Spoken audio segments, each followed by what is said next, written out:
Hi, this is Professor Cummings, and I'm here to do another video in the playlist for derivatives. And what I want to start off here is with the product rule. So we did a couple of other derivatives videos, and there was one that we did recently called the power rule. It was one of the most basic videos. I think it was probably 6 in the series on doing derivatives. I did a little background on it. But now I want to go to this next one, a little more complicated, called the product rule. And what you have here in front of you are two forms, standard forms for doing the product rule. And they look a little different, but they're both saying exactly the same thing.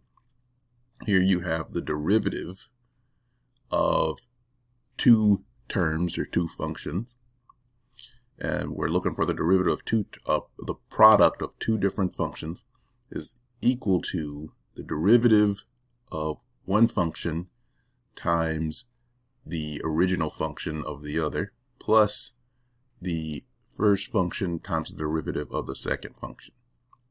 Here it's saying the same thing. You're looking for the derivative of u times v with respect to x. And in order to get that derivative, you have to take u times the derivative of v with respect to x plus v times the derivative of u with respect to x. Now, depending on the notation you're comfortable with, you can choose, but both of these are saying the same thing. They're just two different types of notation.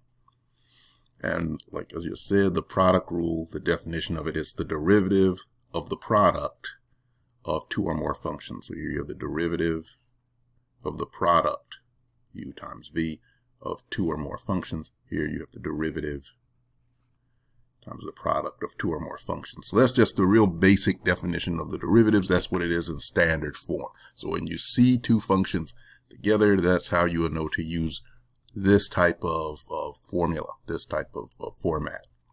And you normally don't see this a lot in most applications. I typically see this a lot more in physics-based problems, but I'm sure that it exists in other things, just that, as a mechanical engineer, that you're more likely to see this in dynamics and kinematics than a few other types. There are machine design type problems.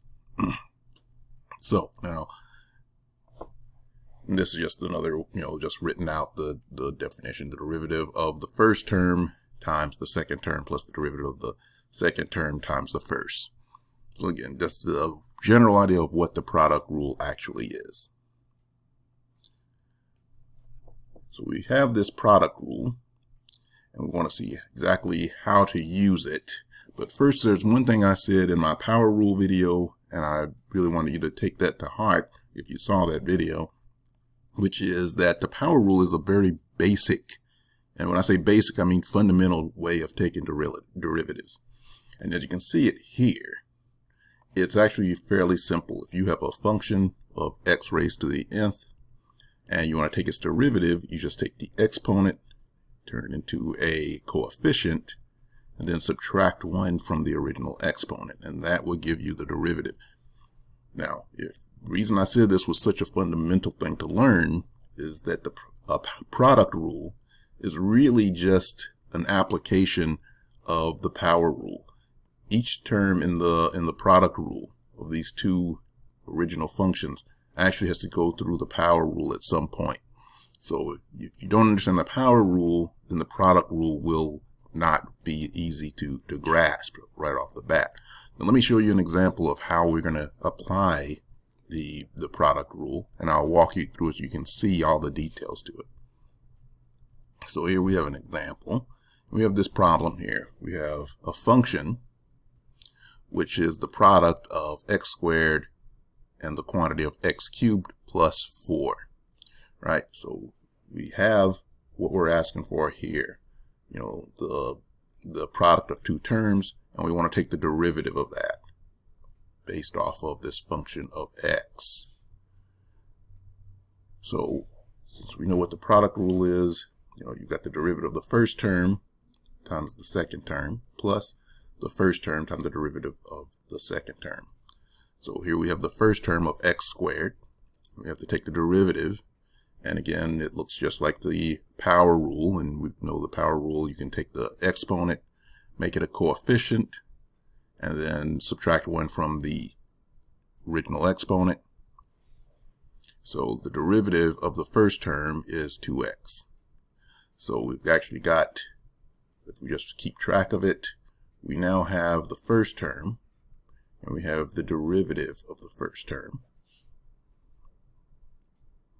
Then we have the second term, which is x cubed plus 4. So the second term. And its derivative, again, we have to use the power rule. So we take the exponent, make it into a coefficient, so we'll make it 3x, subtract 1 from the original exponent, and that would be 2. Now remember, there's also something that says the sum of the derivatives is equal to the derivatives of the sum, so we can just take each term within this and take its own derivatives, and the derivatives of a constant is 0. So what this turns into, the derivative is 3x squared. So now we have the derivative of the second term. All right. So we've actually created the layout for the standard form of the product rule now. We have the derivative of the first term. We have the second term. We have the first term, and we have the derivative of the second term. So we can apply these and create the product rule. So we take the derivative,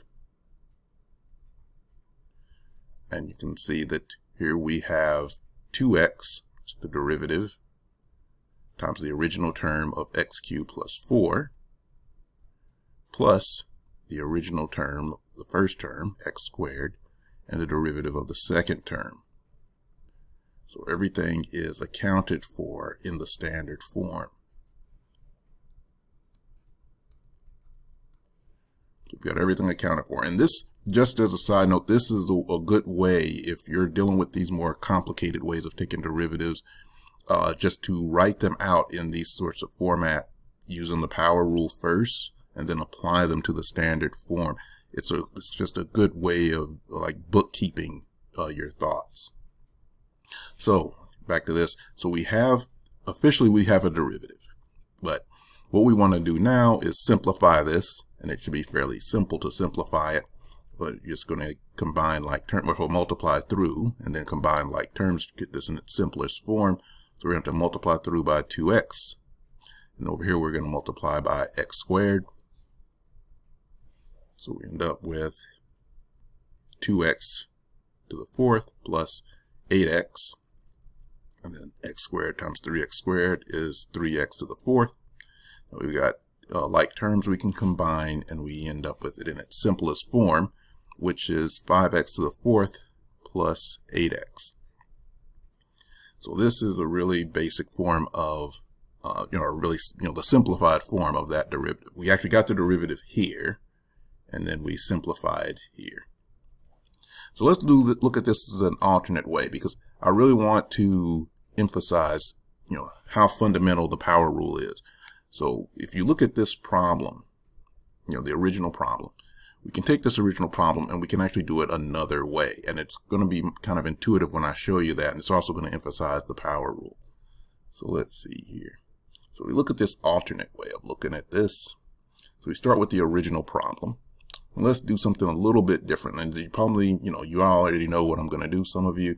And, your intuition would be correct. If you did think this through, we can just go ahead and multiply through.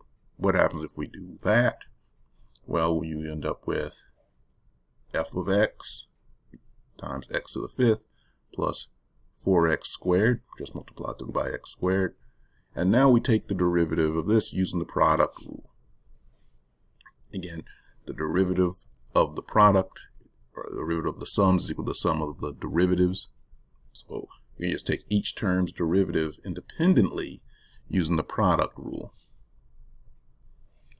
So if we take that first term, multiply, take the exponent, make it a coefficient, subtract 1 from the original exponent, take this one and take the exponent, multiply it times 4 as a coefficient, subtract 1 from the original exponent. We now have the derivative. We now have the derivative. So now we just have to put this in a little neater format. Just simplify it out. And now we have 5x to the fourth plus 8x. So either way works. And this is a good way to double check your work if you're not totally sure, if you're just getting used to things, along with this way of writing out all your derivatives early in the product rule. Usually, the product rule is way more suited for somewhat more complicated problems, but it's just still a good skill for you to have to practice with some simpler problems first, just to get your pattern down. So this is Professor Cummings. Go ahead and like and comment on the video. Let me know if things aren't totally clear. I usually answer my comment sections pretty regularly. Go ahead and pass the video around, share it if you think it might be useful to others, and I will talk to you later.